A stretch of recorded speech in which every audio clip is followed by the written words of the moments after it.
राजस्थान के एक छोटे से गांव चंद्रपुर में एक पुरानी हवेली थी, ठाकुर हवेली। इस हवेली की दीवारों पर वक्त की गर्द जमी थी और उसके चारों ओर वीरानी पसरी रहती थी। एक दिन अचानक गांव के लोगों को एक चौंकाने वाली खबर मिली। ठाकुर की हवेली में एक बड़ी शादी होने वाली है। किसकी शादी? कोई नहीं जानता था। ठाकुर साहब बरसों पहले इस गांव से चले गए थे, लेकिन अब अचानक उनके नौकर मोतीराम ने पूरे गांव में कार्ड बंटवाए। आपको सादर आमंत्रित किया जाता है ठाकुर अर्जुन सिंह की बेटी रूपा की शादी में।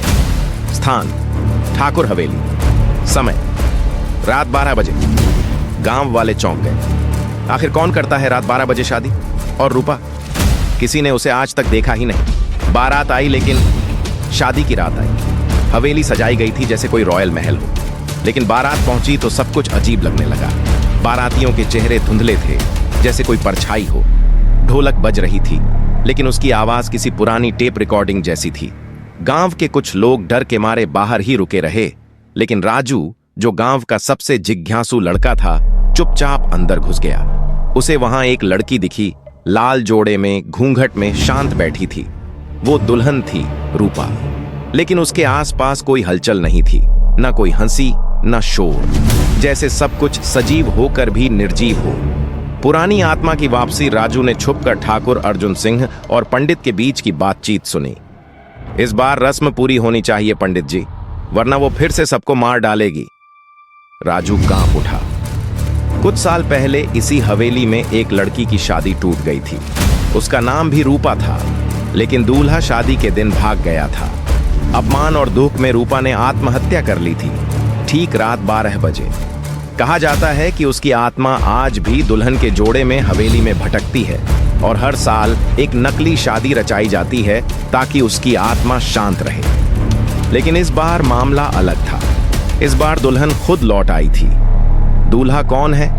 राजू ने देखा कि दूल्हा कोई इंसान नहीं, बल्कि एक बेजान पुतला था, और पंडित मंत्र पढ़ते हुए कांप रहा था।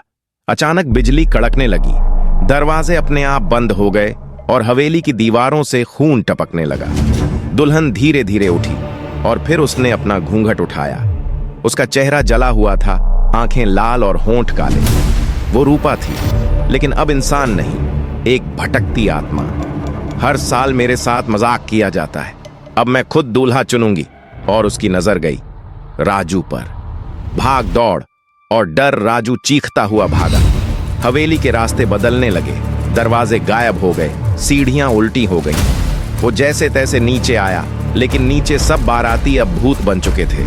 उनकी आंखों में आग थी और हंसी में डर। एक आवाज गूंजी, राजू, अब तू मेरा दूल्हा बनेगा। राजू ने देखा, दुल्हन हवा में उड़ती हुई आ रही थी। उसके हाथ में एक कटा हुआ सिर था। वो सिर खुद राजू का था। सच सामने आया। सुबह गांव वालों ने देखा कि हवेली में आग लग चुकी थी, लेकिन अंदर न कोई लाश मिली, न शादी का कोई सबूत। लेकिन एक चीज जरूर मिली। हवेली की दीवार पर किसी ने खून से लिखा था, हर साल एक दूल्हा, जब तक इंसाफ ना मिले। गांव वाले डर गए। उन्होंने हवेली को तुड़वा दिया। लेकिन आज भी हर साल उस रात हवेली के खंडहर से लाल जोड़े में एक औरत दिखती है, दुल्हन, जो अपने सच्चे दूल्हे की तलाश में भटक रही है। एक नई कहानी की शुरुआत। 10 साल बाद एक यूट्यूबर अंकित उस गांव में आया, असली भूतिया कहानियों की तलाश में। वो कैमरा लेकर उसी रात उसी खंडहर में गया। आधी रात को उसका कैमरा बंद हो गया, लेकिन आखिरी वीडियो में जो रिकॉर्ड हुआ वो था एक लड़की लाल जोड़े में धीरे धीरे कैमरे की ओर आती हुई, और फिर स्क्रीन ब्लैक हो गई। उसके बाद अंकित कभी नहीं मिला।